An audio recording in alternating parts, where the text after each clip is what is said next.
ମାତ୍ର 54 ବର୍ଷ ବୟସରେ ଆରପାରିକୁ ଚାଲିଗଲେ ସଙ୍ଗୀତ ଜଗତର ବାଦଶାହ ଅଭିଜିତ ମଜୁମଦାର।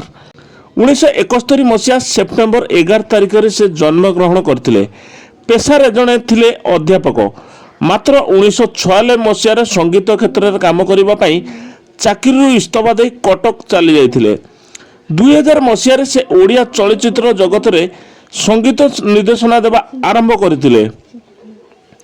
ସେ ଓଡ଼ିଆ ଚଳଚ୍ଚିତ୍ର ସମେତ ଓଡ଼ିଆ ଆଧୁନିକ ଆଲବମ୍, ଭଜନ, ସମ୍ବଲପୁରୀ ଆଲବମ୍, ଓଡ଼ିଆ ଧାରାବାହିକ ଆଦିରେ ଗୀତ ତିଆରି କରିଛନ୍ତି।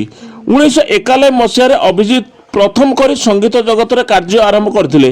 ପ୍ରଥମେ ସମ୍ବଲପୁରୀ ଗୀତରେ କାମ ଆରମ୍ଭ କରିଥିଲେ ଏବଂ ପରେ ସେ ଓଡ଼ିଆ ଚଳଚ୍ଚିତ୍ର ଜଗତରେ କାମ କରିବା ଆରମ୍ଭ କରିଥିଲେ।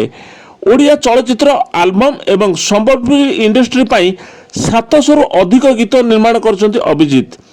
ଚଳଚ୍ଚିତ୍ର ଓ ଆଲବମ୍ ବ୍ୟତୀତ ଅଭିଜିତ କିଛି ଦୂରଦର୍ଶନରେ ମଧ୍ୟ କାର୍ଯ୍ୟ କରିଛନ୍ତି। 2000 ମସିହାରେ କାଶିଆ କପିଳା ଓଡ଼ିଆ ସିନେମା ଜରିଆରେ ନିଜର ସିନେ ସଙ୍ଗୀତ ଯାତ୍ରା ଆରମ୍ଭ କରିଥିଲେ ଅଭିଜିତ। ଏହା ପରଠାରୁ ଜାରି ରହିଛି ଓଡ଼ିଆ ସିନେ ଜଗତରେ ଅଭିଜିତଙ୍କ ଯାତ୍ରା। ପ୍ରାୟ 60ରୁ ଅଧିକ ସିନେମାର ସଙ୍ଗୀତ ଦେଇଥିବା ବେଳେ 100ରୁ ଅଧିକ ଆଲବମ୍ ପାଇଁ ସଙ୍ଗୀତ ନିର୍ଦ୍ଦେଶନା ଦେଇଛନ୍ତି। ତାଙ୍କର ଲୋକପ୍ରିୟ ଗୀତଗୁଡ଼ିକ ମଧ୍ୟରେ ରହିଛି ମାଧବ ହେ Madhab, twinkle twinkle little star, ନାଚିବ ଗବ୍ବର ସିଂ, ବାଳୁଙ୍ଗା ଟୋକା, ସଜନୀ ସଜନୀ, ଆମେ ତ ଟୋକା ଷଣ୍ଢମାର୍କା। ତାଙ୍କର ଅନେକ ଆଇଟମ୍ ଗୀତ ରହିଛି ଯାହା ସଙ୍ଗୀତ ପ୍ରେମୀଙ୍କ ମୁହଁରେ ଏବେ ବି ଗୁଞ୍ଜରିତ ହେଉଛି।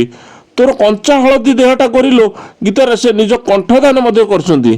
ଅଭିଜିତ ରାତି ସାରା ବାଲାଇଟି ଦୁକୁଦୁକୁ ଗୀତ ପାଇଁ ଖୁବ୍ ଲୋକପ୍ରିୟ।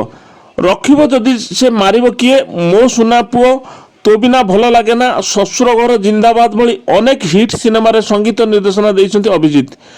ବାଳୁଙ୍ଗା ଟୋକା, ମାଟ୍ରିକ ଫେଲ, ଲଭ୍ ମାଷ୍ଟର, ଡାହା ବାଳୁଙ୍ଗା, ସମଥିଙ୍ଗ ସମଥିଙ୍ଗ ଟୁ, ଇସ୍କ ତୁଇ ତୁ ଭଳି ଅନେକ ସୁପରହିଟ୍ ସିନେମାରେ ସଙ୍ଗୀତ ନିର୍ଦ୍ଦେଶନା ଦେଇଛନ୍ତି।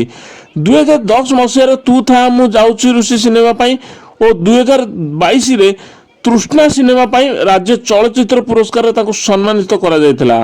ଓଡ଼ିଆ ଚଳଚ୍ଚିତ୍ର ଆଉ ସଙ୍ଗୀତ ଜଗତ ଆଜି ଆହୁରି ଗୋଟିଏ ତାରକାକୁ ହରାଇଲା। ଓଡ଼ିଆ ସଙ୍ଗୀତ ଜଗତରେ ଅଭିଜିତ ସବୁଦିନ ପାଇଁ ମନେ ରହିବେ। ଅଲବିଦା ଅଭିଜିତ ଦା।